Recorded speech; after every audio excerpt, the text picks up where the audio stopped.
Hello, BookTube. I have a mail haul for you, and I've got a good feeling about it. I know they're all just anonymous packages, but every once in a while the old spider sense starts tingling. And it's tingling with these. So let's see if I'm right. Start with this one. It's not a very big haul today, but I have a good feeling about it. Let's see what the first one is. Ooh, okay. The first one comes out in September, and it is Stephen Greenblatt, the author of Renaissance Self-Fashioning. This is The Rise and Fall of Adam and Eve, his new book.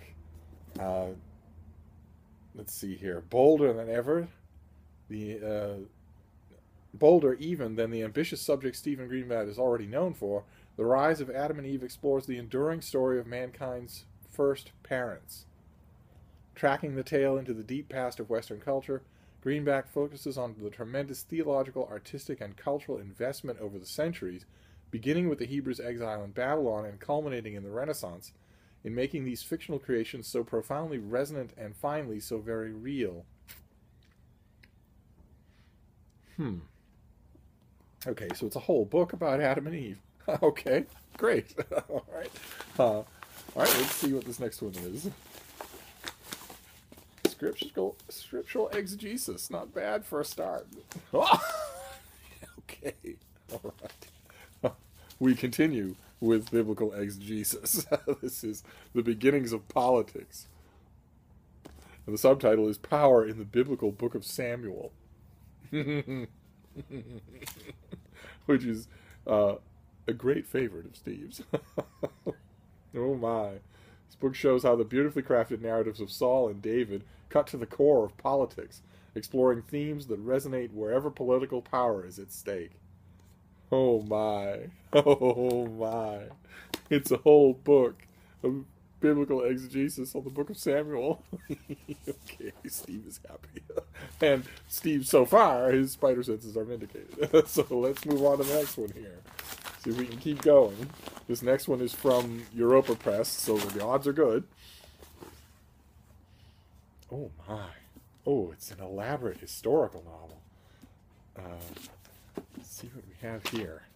This is The Dream Maker by Jean-Christophe Ruffin. I know that name, so it's just driving me nuts, and I'm going to have to go to the pub sheet to find out what it is, but I know that name. Let's see here. Based on the true story of Jacques Coeur, The Dream Maker is the story of a Steve Jobs of the Middle Ages. After a brilliant career as a trader, Jacques Coeur was summoned to the court of King Charles VII and appointed Master of the Mint in 1436.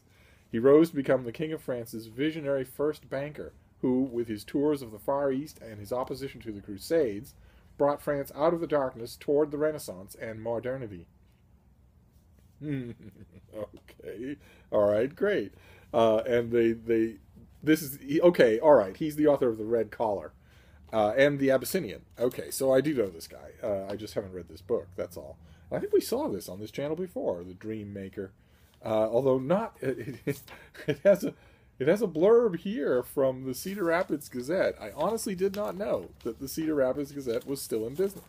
So as soon as I get done with this video, I'm going to Google them and see if they take freelancer content, because I would like nothing better than to have stuff running in the Cedar Rapids Gazette. That would be absolutely wonderful. Wow. Okay, so this comes out in early May. Great. All right, and we're doing fine for Steve Spidersense. That's a big historical novel.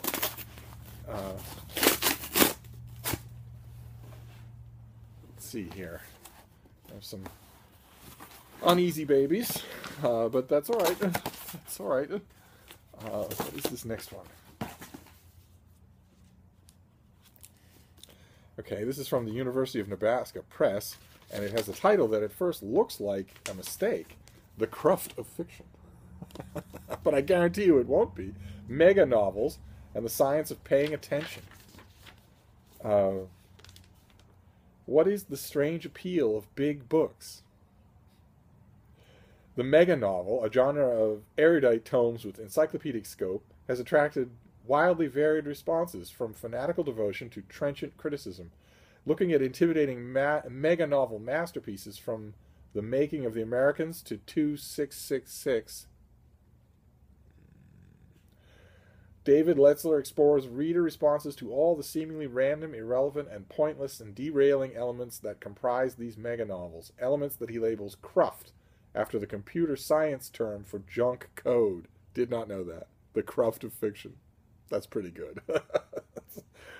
In this book, Letzler suggests that these books are useful tools to help us understand the relationship between reading and attention. Oh my God, I am on board with this book. Okay. I wonder though what. Okay, so this comes out in on the 1st of June. I wonder what books he actually considers, because from that description makes it sound like he's not going to consider anything old, which is okay. I mean, if you're interested on the subject, you'll be interested on the subject anyway. But I would love it if let's see if there's an index here. I would love it if Clarissa were in here. For instance, Samuel Richardson's Clarissa, or oh, okay, but it doesn't look like she is. I have a strong suspicion. I mean, I don't see it, but I have a strong suspicion that this is going to be about David Foster Wallace. Oh my. Okay. Well, anyway, it's still a fascinating subject, so let's move on. There's a big difference between a mega novel that needs to be a mega novel and a mega novel that doesn't. A mega novel that's only 1,200 words or 1,200 pages because its editor could not control its author. But which as an intelligent person reading it would say, no, the obvious padding here is clear to the eye, even on the first reading, without knowing anything about what's coming or what might be thematically relevant. You can see right away when an author like David Foster Wallace is simply spinning his wheels for the fun of it, and that's what he's fine to do that, but an editor is supposed to cut that out, and no editor ever did with David Foster Wallace. So that's the reason that An Infinite Jest is so big, not because it needs to be, but whereas very big books, some of them, the ones that are very big, do need to be that big. The ones that anyway, all right, let's. This next one is a book of poetry, Thomas Transtromer. This is the half-finished Heaven, translated from the Swedish by Robert Bly, due in early May. Okay. Wow, so a new volume of Thomas Transtromer. That's not expected. Let's see what else we've got here. We've got 2 more to go. Aside from the Transtromer, which I'm neutral on, this is still a fantastic haul for, and my spider senses were vindicated because these are some stuff that I want to get to right away. So what is this next one?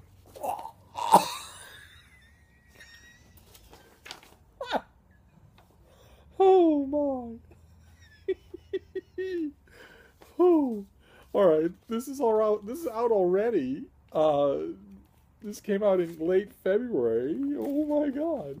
This is a revised paperback edition of Jeremy McCullough's biography of Thomas Cranmer. I have this. I think. I have the old unrevised edition. Oh my God. Who knew they were doing this, and why on earth would they? This is Yale. Bless their hearts. There isn't a single audience for this thing. Oh, maybe that's not true. Maybe that's not true. Oh my. Oh goodness gracious. A paperback reprint in a revised edition of Thomas Cranmer. That's okay. All right. All right. And we have one more. And then we'll be done for today. I'll go off and chortle on my own. What is this next one? Oh, okay. All right. All right. When I'm right, I'm right. And this is due in mid-May, and it is the finished copy of something I think we've seen on this channel before. This is Visions of Empire. How 5 imperial regimes shaped the world. The empires of the past were far-flung experiments in multinational and multiculturalism, and have much to teach us about navigating our own increasingly globalized and interconnected world. Until now, most recent scholarship on empires is focused on their subject peoples. Visions of Empire looks at their rulers, shedding critical new light on who they were, how they justified their empires, how they viewed themselves and the style of rule they adopted for their subjects. And the five major European empires are the Ottoman, the Habsburg, the Russian Soviet, the British, and the French. And I confess, now I feel terrible confessing it, I have had the advanced copy of this for a long time, and I haven't got to it. And it sounds fascinating. So I will, now that I have the finished copy, the big, heavy finished copy, I will get to it. All right, well, that's our mail haul, and I would say my instincts were pretty well vindicated. I don't know how that happens, since it was just a pile of manila envelopes, but sometimes. But anyway, we've got Visions of Empire. We've got, against all accounting, Thomas Cranmer in a new revised paperback. We have a Thomas Transformer collection of poems. We have The Cruft of Fiction about mega novels. We have Mark Ruffin's The Dream Maker in a finished copy. We have The Beginnings of Politics about the Book of Samuel, an exegesis about the Book of Samuel. And we have Stephen Greenblatt's new thing that'll get reviewed everywhere in the world. And that it's The Rise and Fall of Adam and Eve, which I think is just more exegesis this time about Genesis. So not a bad haul. My instincts are vindicated this time around. And that's it for now. So I'll see you soon, BookTube. Thank you.